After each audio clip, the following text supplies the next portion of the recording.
여러분들 많이 힘드시죠?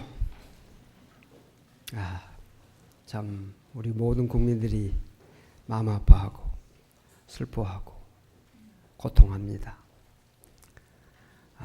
당사자 가정들은 얼마나 힘들겠습니까? 그 생각을 우리가 하면서 서로 위로하는 인사를 서로 나누도록 하겠습니다. 옆 사람과 다정하게 손을 한번 붙으시고 행복하시고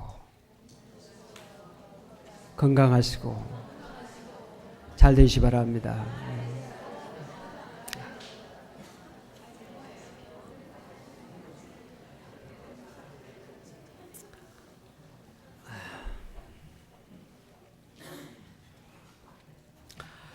오늘 본문 말씀 중심에서 믿음의 이력서라는 제목을 가지고 함께 은혜를 나누고자 합니다.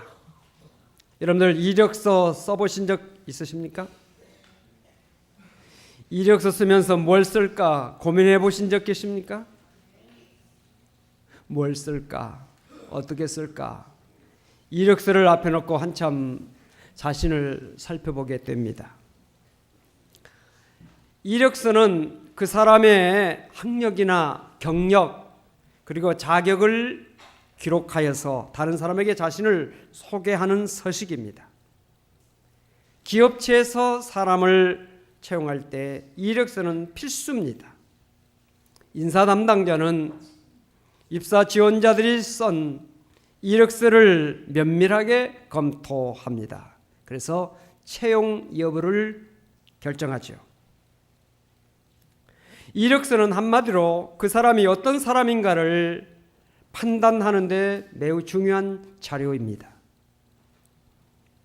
그래서 이력서를 잘 쓰면 채용하는 데 큰 도움이 되고 이력서가 보잘것없으면 그건 재치입니다. 볼 것도 없다. 면접할 필요도 없다. 이렇게 생각해서 재치입니다.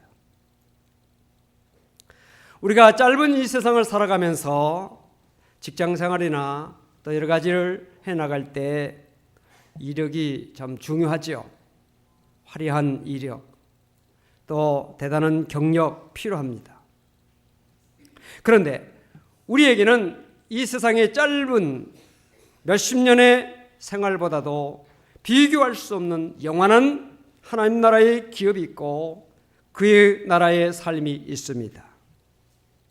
그러므로 우리가 이 세상적인 이력서를 잘 쓰는 것도 중요하지만은 하나님 앞에 자랑스럽게 내놓을 수 있는 믿음의 이력서를 우리가 잘 준비해야 된다는 사실을 우리는 간과해서는 안 될 것입니다.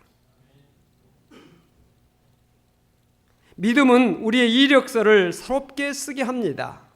성경을 보면 많은 등장인물들을 발견하게 되고 그 등장인물들을 보면은 그들의 이력을 파악할 수가 있습니다. 예를 들면 에녹이라고 하는 사람 365년을 살았습니다. 그런데 그가 65세에 무드셀라를 낳고 300년간을 하나님과 동행하며 살다가 하나님께서 그를 불러가심으로 죽음을 보지 않고 하나님 나라로 옮겨갔다고 하는 내용을 창세기를 통해서 우리는 보게 됩니다.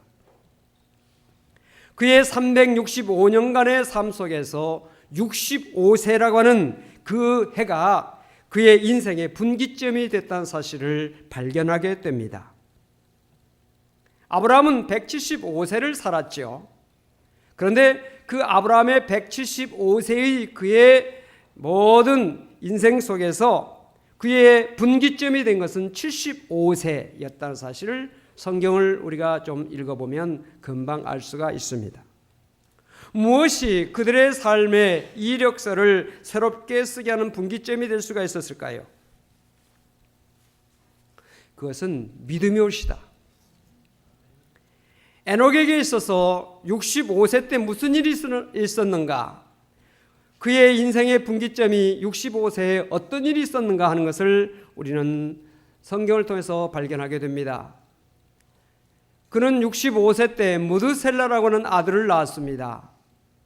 오늘날같이 의료 환경이 좋은 때는 제왕절개 수술을 통해서도 아이를 낳을 수가 있었겠지만 그 당시는 그런 것이 없었죠. 그래서 아마 무드셀라를 낳을 때 굉장히 난산하지 않았나. 그래서 죽음이 정말 눈앞에 목전에 다가오는 그런 체험을 하지 않았나 하는 생각을 하게 됩니다. 가족 가운데 사랑하는 사람이 이런 어려움을 당할 때 얼마나 가족들이 고통하고 그 일에 정말 충격을 받고 놀라워했겠습니까? 그래서 아들을 낳고 그 이름을 무드셀라라고 이름을 지었는데 그 뜻은 하나님이 심판하신다라고 하는 뜻입니다. 아마 에녹이 그동안은 하나님과 동행하지 않는 삶을 살았겠죠. 하나님께서 심판하시겠구나 하는 그런 마음속에 두려움이 생겼을 때 아들을 낳고 나서 그 이름을 무드셀라라, 하나님이 심판하신다고 하는 이름을 떡 지어놓고 붙여놓고 그때부터 하나님과 동행하는 삶을 살기 시작했다는 사실입니다.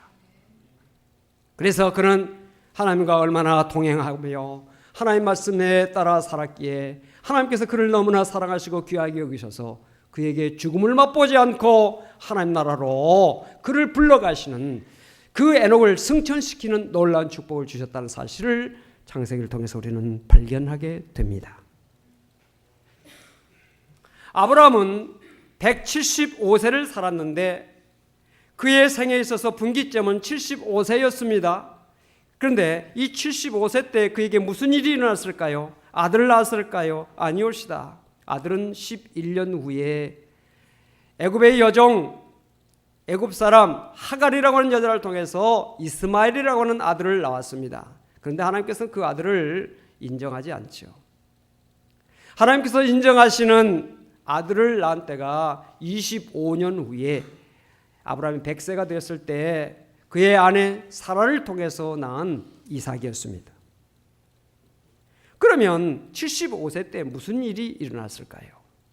우리가 성경을 읽어보면 창세기 12장을 볼 수가 있고 그 12장 1절부터 3절까지를 보면 하나님께서 아브라함에게 말씀하신 내용이 나옵니다. 하나님의 음성을 주신 때가 바로 75세였습니다. 그 내용이 뭐였느냐 하면은 너는 너의 고향과 친척과 아버지의 집을 떠나 내가 내게 보여줄 땅으로 가라. 내가 너로 큰 민족을 이루고 내게 복을 주어 내 이름을 창대하게 하리니 너는 복이 될지라. 너를 축복하는 자에게는 내가 복을 내리고 너를 저주하는 자에게는 내가 저주하리니 땅의 모든 족속이 너로 말미암아 복을 얻을 것이라.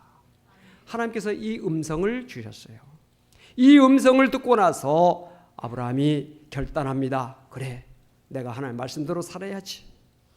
하나님 말씀에 순종해야지 라고 하면서 그의 생애를 새롭게 했던 때가 75세였다는 것입니다. 하나님의 음성을 들으며 하나님 말씀대로 살겠다고 작정하고 순종하여 자기의 고향, 친척, 아버지 집을 떠나서 하나님께서 보여주시는 곳을 향해서 나아가기 시작했습니다. 그것이 아브라함의 믿음의 이력의 출발이 되는 것입니다. 그렇습니다. 믿음이 에녹에게도 아브라함에게도 그의 인생의 이력서를 새롭게 쓰게 하는 분기점이 됐다는 사실을 우리는 발견하게 됩니다. 오늘 몇 월 며칠이죠?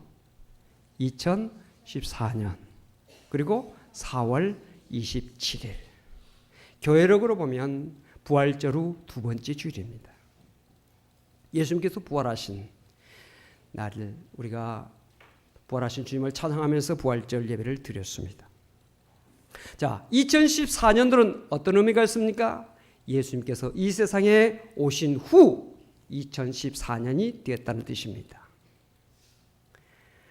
역사는 예수 그리스도가 태어난 날을 기준으로 해서 BC와 AD로 나누게 됩니다. BC라고 하는 말과 AD라고 하는 말 여러분들이 너무나 잘 아십니다. BC라고 하는 말은 영어로 Before Christ, 예수 탄생 이전이란 뜻입니다. AD라고 하는 말은 라틴어입니다. 아노 도미니, 주께서 오신 뒤라는 의미가 되겠습니다. 예수 그리스도가 이 땅에 오시기 전에는 세상의 모든 것이 의미가 없었습니다. 그건 가치가 없는 것이었습니다. 그러나 예수 그리스도가 이 땅에 태어난 그때부터 비로소 세상이 의미를 갖기 시작했습니다. 그래서 그때부터 의미를 갖게 된 그때부터 카운터가 시작이 된 것이죠. 그래서 BC, AD라고 하는 것은 이 세상의 역사가 예수 그리스도를 통해서 의미를 갖게 됐다고 하는 신앙의 고백의 표현인 것입니다. 그렇기 때문에 우리가 오늘 2014년도 4월 27일이라고 하는 오늘 날을 지내면서 예수님께서 이 세상에 2014년도에 오셨고 그때부터 이 세상이 의미를 갖게 되었으며 내가 그 하나님의 의미 속에서 오늘을 살고 있다고 하는 우리의 믿음의 고백이 그 가운데 있어야 한다는 사실이 옳시다. 찬송가 289장에 보면 주 예수 내 맘에 들어와 계신 후 변하여 새 사람 되고 내가 늘 바라던 참빛을 찾음도 주 예수 내 맘에 오심, 주 예수 내 맘에 오심, 주 예수 내 맘에 오심, 물밀듯 내 맘에 기쁨이 넘치면 주 예수 내 맘에 오심. 할렐루야. 주 예수 내 맘에 들어와 계신 후 망령된 옛 행실을 끊고 머리털보다도 더 많던 내 죄가 눈보다 더 희게 되어졌네. 주 예수 내 맘에 오심, 내 마음에 기쁨이 넘치면 주 예수가 내 마음에 들어온 이후부터 내 마음속에 기쁨이 넘치고 있습니다 라고 하는 고백이 이 찬송의 내용이 아니겠습니까? 이 찬송을 우리가 부르면서 이 찬송의 고백이 나의 고백으로 되어져야 됩니다. 우리가 찬송가를 부르면서 앵무새처럼 부르는 거 아니잖아요. 의미 없이 부르는 거 아니잖아요. 우리는 찬송을 부르면서 이 찬송이 나의 고백이요 내 믿음이라고 하는 것을 우리가 알면서 찬송을 해야 되지 않겠습니까? 할렐루야. 우리 찬송 한번 하십시다. 289장. 이 찬송이 나의 신앙 고백이다 하는 믿음을 가지고 같이 부를 수 있기를 바랍니다.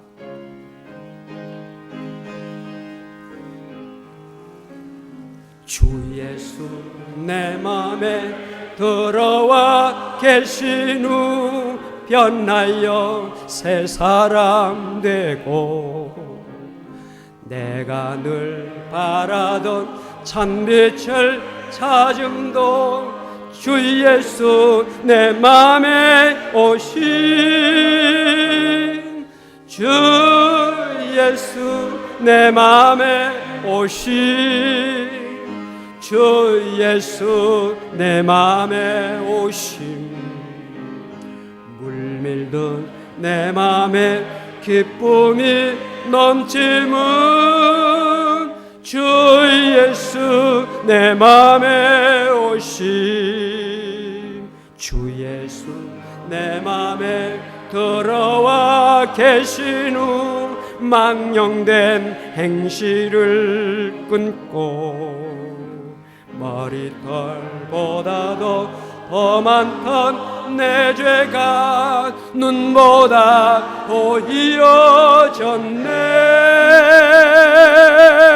주 예수 내 맘에 오신 주 예수 내 맘에 오신 물밀듯 내 맘에 기쁨이 넘치면 주 예수 내 맘에 오시.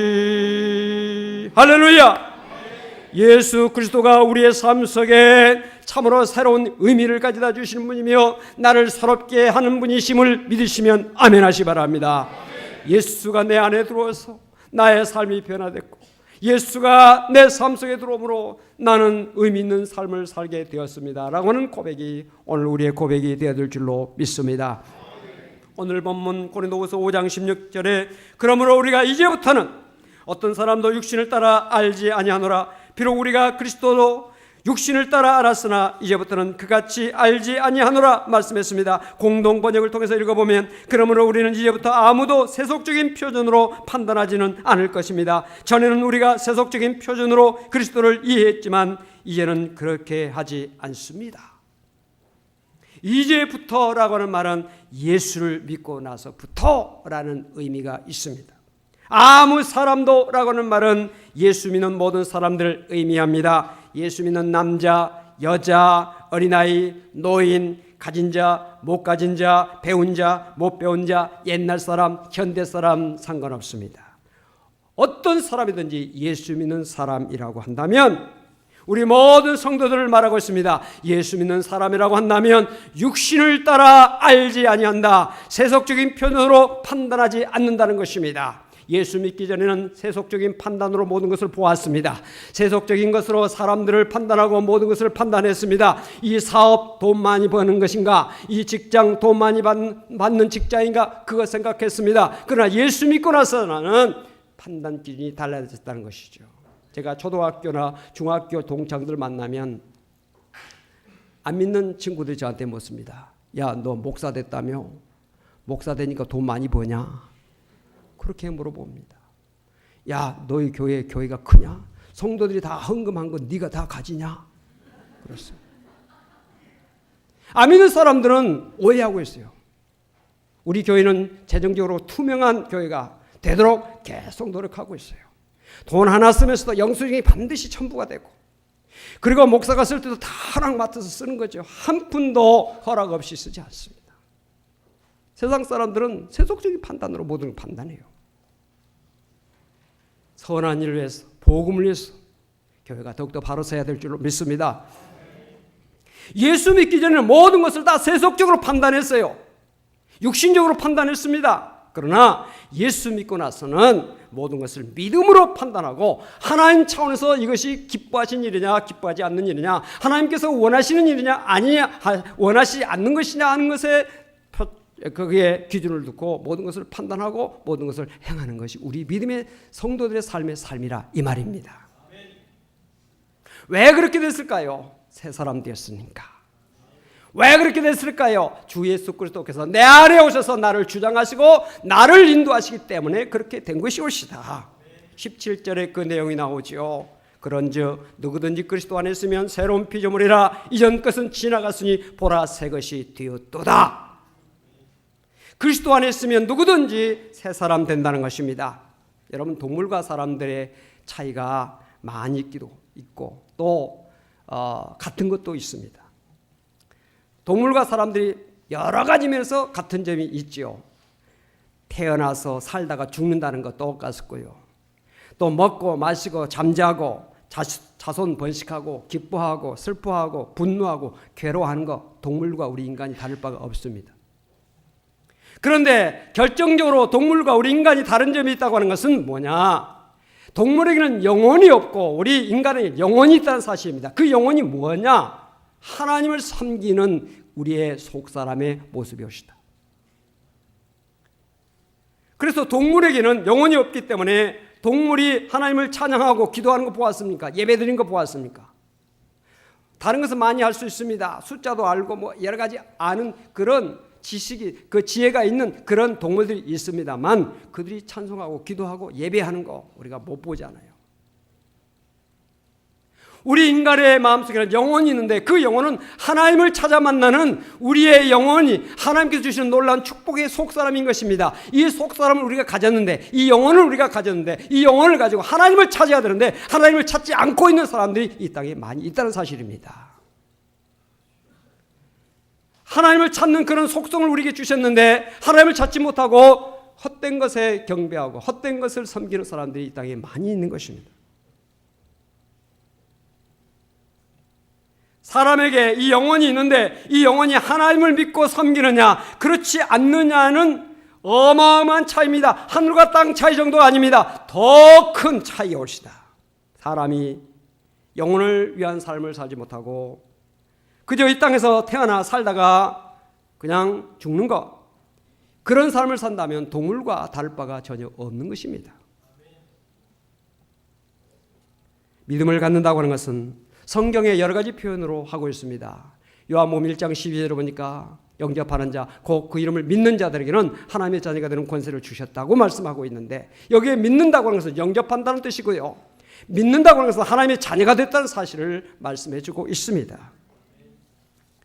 요한복음 3장 16절부터 17절까지 보면 하나님이 세상을 이처럼 사랑하사 독생자를 주셨으니 이는 그를 믿는 자마다 멸망하지 않고 영생을 얻게 하려 하심이라. 하나님이 그 아들을 세상에 보내신 것은 세상을 심판하려 하심이 아니라 그로 말미암아 세상이 구원을 받게 하려 하심이라. 할렐루야. 이 믿음이라는 것이 뭐냐? 우리에게 영생을 가져다 주는 것이에요. 예? 믿음은 우리에게 영생을 가져다 주는 것입니다. 또 믿음은 우리에게 심판을 받지 않고 하나님께서 주신 구원을 받게 하는 길이라는 사실을 성경은 말씀해 주고 있는 것입니다.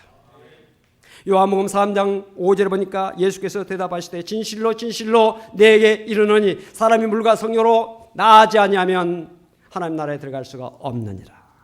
믿음은 우리를 거듭나게 하는 것이고 하나님 나라에 들어가게 하는 것이라는 것입니다. 오늘 여러분들 믿음을 가지셨습니까? 이 축복이 여러분들에게 함께 하신 줄 믿고 감사하시기를 바랍니다. 믿음을 가진 우리 성도들에게 하나님께서 주신 사명이 있습니다. 이 세상의 모든 것들은 다 존재 가치가 있는 겁니다. 길가에 뒹구는 돌멩이 하나도 다 뜻이 있고 의미가 있어요. 존재 가치가 있습니다. 우리 인간도 마찬가지입니다. 하나님께서 우리를 이 땅에 존재하신 것은 하나님께서 우리에게 주신 사명이 있기 때문이옵시다. 그 사명이 무엇일까요? 여러 가지 사명이 있지만 그 가운데서 오늘 본문에서 말씀하고 있는 그 사명은 화해의 사명이다 하는 것입니다. 18절을 보니까 모든 것이 하나님께로서 났으며 그가 그리스도로 말미암아 우리를 자기와 화목하게 하시고 또 우리에게 화목하게 하는 직분을 주셨으니 19절에 곧 하나님께서 그리스도 안에 계시사 세상을 자기와 화목하게 하시며 그들의 죄를 그들에게 돌리지 아니하시고 화목하게 하는 말씀을 우리에게 부탁하셨느니라. 표준 세번역으로 읽어보면 이 모든 것은 하나님께로부터 옵니다. 하나님께서는 그리스도를 내세우셔서 우리를 자기와 화해하게 하시고 또 우리에게 화해의 직분을 맡겨주셨습니다. 곧 하나님께서 사람들의 죄가를 따지지 않으시고 세상을 그리스도 안에서 자기와 화해하게 하신 것입니다. 한마디로 말하면 화해의 사명을 우리에게 주셨다는 사실이에요. 무슨 사명이요? 화해의 사명. 하나님은 예수 그리스도를 우리에게 보내주신 것은 우리와 하나님과 관계가 죄 때문에 원수 관계가 되었는데 이 원수의 관계를 화해하시려고 하나님께서 예수 그리스도를 이 땅에 보내주셨어요. 그래서 화목의 제물이라고 성경은 말씀하고 있는 것입니다. 우리가 진정으로 그리스도 안에 있는 사람이라고 한다면 먼저 하나님과 화해해야 됩니다. 하나님과의 관계가 열려야 됩니다. 하나님과 관계가 하나님은 나의 아버지가 되시고 나는 그의 아들과 딸이 되는 관계가 형성이 되어야 한다는 사실입니다. 우리가 어떻게 하나님과 화해할 수 있을까요? 간단합니다. 하나님이 우리의 죄와 허물을 다 사해 주시고 하나님과 우리와 화해하기 위해서 예수 그리스도를 우리에게 보내주셨는데 그 예수 그리스도를 우리가 영접하고 예수 그리스도를 믿으면 하나님과 화해가 이루어진다는 사실이에요. 믿습니까? 원수됐던 사람들과 화해하려면 상대방이 내미는 손을 잡아야 돼요. 그 손을 뿌리치면 관계가 절대로 아름다운 관계로 화해 관계가 될 수가 없어요. 화해하자고 손 내밀었을 때 손을 붙잡아줘야 화해가 이루어지게 되는 거지 손을 뿌리쳐보세요. 화해가 될 수 없습니다. 하나님께서 우리와 화해하시자고 예수 그리스도를 우리에게 내밀어 주셨어요. 하나님께서 화해의 손길을 내미는 것이 바로 예수 그리스도신데 예수 그리스도를 우리가 영접하고 믿는 것 이것이 하나님과 화해하는 길이라는 사실을 여러분 아시기 바랍니다. 그런데 불구하고 이 땅에 많은 사람들이 하나님께서 화해하자 내가 너와 원수관계 속에서 죄와 사망의 원수관계가 됐는데 이제는 하나님과 우리가 화목하자 화해가 되자 나는 너를 사랑한다. 너도 나를 사랑하라 하는 그 하나님의 사랑의 그 내민 손길이 바로 예수 그리스도인데 그 예수 그리스도를 거부하고 그것을 오히려 욕되게 하는 사람들이 이 땅에 많이 있다는 사실입니다. 그걸 알지 못하고 있는 사람들에게 예수 그리스도를 믿는 것이 하나님과 화해하는 길이야. 그것을 알게 하는 사명을 우리에게 주셨다는 사실이에요. 그것이 바로 화해의 사명이라는 사실을 믿으시기를 바랍니다. 이 일을 위해서 이 땅에 교회가 존재한 것입니다. 우리 교회가 이곳에 있는 것은 이 땅에 아직도 하나님과 화목하지 못하는 화해하지 못한 사람들에게 화해를 시키라고 그 사명을 감당하라고 우리 교회를 이곳에 세워주셨고 목회자를 세워주셨고 성도 여러분들을 불러주셨다는 사실을 믿으시길 바랍니다. 사랑하는 성도 여러분, 여러분은 여러분의 이력서에 믿음의 이력서에 무엇을 기록하시겠습니까? 종종 우리가 묘지에 가보면 묘비가 있습니다. 거기에 여러 가지를 기록했죠. 어떤 사람은 보면 아주 그냥 깨알같이 자손들을 다 기록해놨어요. 이야, 자손도 많이 퍼뜨렸구나. 근데 별 의미가 없어요. 하나님 앞에서는 별로 의미가 없어요. 근데 어떤 사람은, 이 사람은 많은 사람들을 주님께로 인도하기 위해서 자기의 생을 바쳤다. 딱 써졌어요. 얼마나 아름답습니까? 부자로 살았다. 하나님 앞에는 아무 소용없어요. 권력자로 살았다. 소용없어요. 건강에 오래 살았다. 자손 많이 퍼뜨리고 살았다. 소용없어요. 하나님 앞에서는 믿음으로 산 자만이 하나님 앞에 영광을 돌리고 하나님께서 기뻐하시는 인생을 산 자로 인정된다는 사실을 여러분들 기억하시길 바랍니다. 하나님과 인간과 인간 사이를 화해시키기 위해서 생명 바쳐 헌신한 사람이라고 하는 묘비가 쓰여졌다면 얼마나 귀하겠습니까? 많은 사람을 하나님께로 인도하여 구원받게 한 사람이라고 하는 묘비가 쓰여졌다면 얼마나 영광스러운 일이겠습니까? 교회와 성도를 생명 바쳐서 사랑한 사람이라고 기록이 됐다면 얼마나 영광스럽겠습니까? 사랑하는 성도 여러분들, 이번 세월의 참사 사건을 우리 모두가 참 살펴보면서 많은 생각을 하죠. 한편 많이 슬프지요.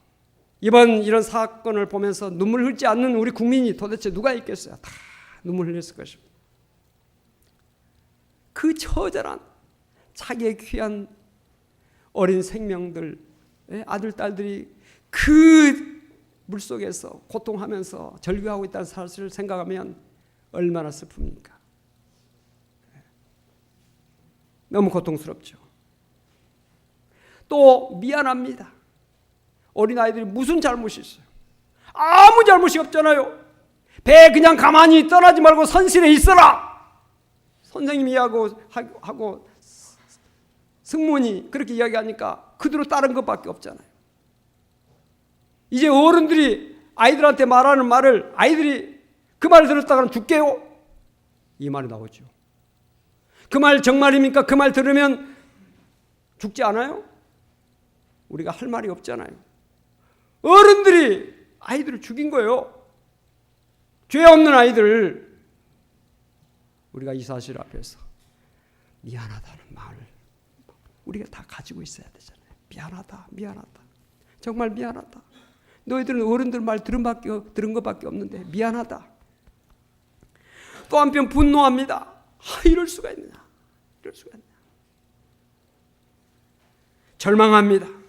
어떤 사람은 이민 가야 되겠다 하는 사람들 막 생기는. 절망하니까 그렇죠.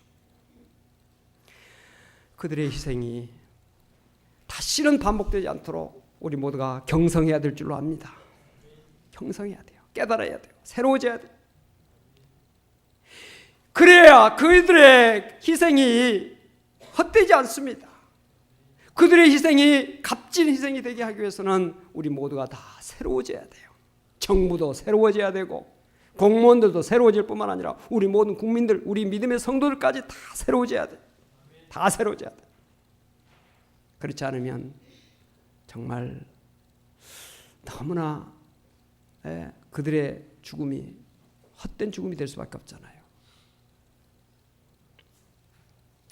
여러분, 우리의 삶을 한번 되돌아보면서 좀 더 새롭게 살자 하는 결단들이 우리 마음속에 오늘 말씀 앞에서 신앙의 이력서를 우리가 새롭게 써야 된다고 하는 그런 계기가 우리에게 된다면 얼마나 복된 일입니까? 얼마나 귀한 일입니까? 얼마나 그들의 죽음 앞에서 우리가 바로 서는 일이 되는 것입니까?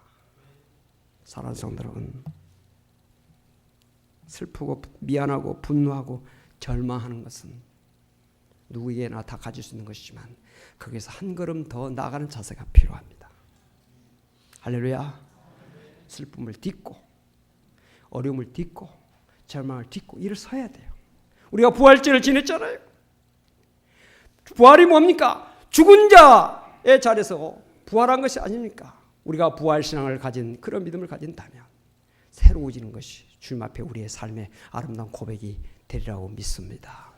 우리 교회도 새로워지고 우리 모두가 새로워지고 하나님 앞에 우리가 새로워지는 가운데서 하나님과 믿음으로 동행하는 삶으로 결단하는 우리 모두가 되어서 우리 가문을 빛내고 우리 교회에 빛내는 교회를 빛내는 사람, 한국 교회를 더욱더 빛내게 하는 사람, 하나님 나라에서 영원히 기억되어지는 사람이 우리 모두가 되어야 되겠다 하는 마음의 결단을 하면서 오늘 하나님 앞에 더욱더 믿음으로 나가는 우리 모두가 되어지기를 주 이름으로 축원합니다. 기도하십시다. 살아계신 아버지 하나님, 우리의 삶을 돌이켜볼 때 부끄러운 것이 너무나 많습니다. 믿음 안에서 우리의 발걸음을 새롭게 하고, 삐뚤어진 길이 있으면 바른 길을 가게 하시고, 잘못된 길이 있으면 새롭게 해 주시옵시고, 멈췄던 걸음이 있다면 주님을 향해서 더 힘차게 나갈 수 있는 전 되시도록 축복하여 주옵소서. 주님, 우리 한 사람 한 사람 위로해 주시고 소망을 주시고 믿음을 주시고 주님과 더불어서 이 세상에서 주님의 영광을 나타내며 사는 일에 더욱더 힘차게 나가는 우리 모든 성도들 되게 하여 주옵소서. 예수 그리스도로 간절히 기도하옵나이다. 아멘.